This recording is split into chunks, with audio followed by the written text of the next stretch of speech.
Before vampires stalked castles or monsters terrorised the silver screen, the roots of horror cinema were already taking hold. Born in the late 19th and early 20th century, silent horror films explored our deepest fears, giving audiences their first taste of terror through flickering images and ominous shadows. But where did it all begin? What were the origins of silent horror cinema, and how did it shape the genre we know today?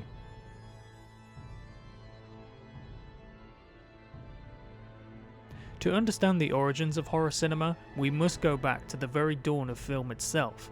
The earliest horror movie ever made is widely considered to be Les Mémoires du Diable, in English The House of the Devil, and was directed by Georges Méliès in 1896. Running just over 3 minutes, this French short film features bats, skeletons, and a comical devil. While its tone is far from the chilling horror we expect today, it laid the groundwork for using cinema to explore supernatural themes. Georges Méliès, often called the father of special effects, combined his background in stage magic with the innovative medium of film. His works introduced many of the visual tricks that would define horror, such as jump cuts, dissolves, and double exposures.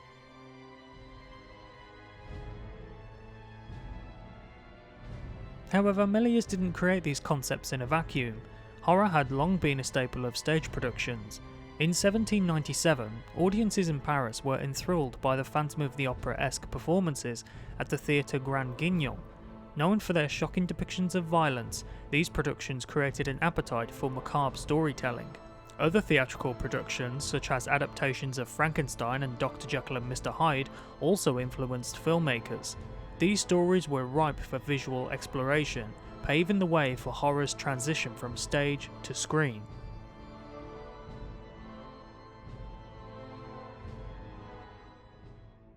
World War I was a turning point for cinema, and for horror. The devastation and trauma of the war profoundly influenced filmmakers, particularly in Germany. German expressionist cinema emerged as a response to this upheaval, channeling the despair and disillusionment of the era into visually haunting works. The Cabinet of Dr. Caligari, released in the year 1920, directed by Robert Wiene, is often cited as the first true horror film.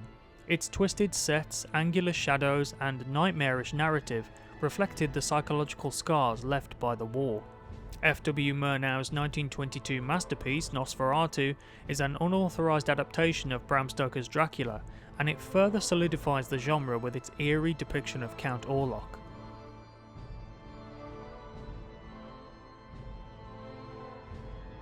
Tragically, many early horror films have been lost to time. The nitrate film stock used in the early 20th century was highly flammable and prone to decay.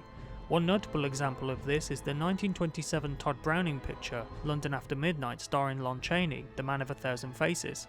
Only still images and scripts remain, leaving horror fans to imagine the full spectacle of Chaney's grotesque vampire makeup. Other lost films include Georges Méliès' lesser-known works and various short films from the 1910s, which were destroyed during the transition to sound cinema.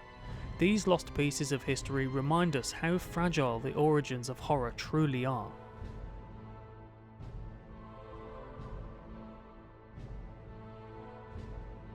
While German filmmakers led the way with expressionist horror, other countries were making significant contributions too.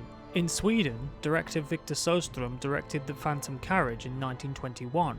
This haunting film tells the story of a man forced to drive the carriage of death, exploring themes of fate and redemption with groundbreaking special effects.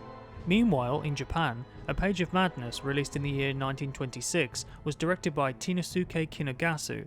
This visually striking film delves into psychological horror, set in a mental asylum using innovative editing and surreal imagery to depict madness. These films were ahead of their time, proving that horror isn't just about monsters, it's also a powerful way to explore the human mind and our deepest fears.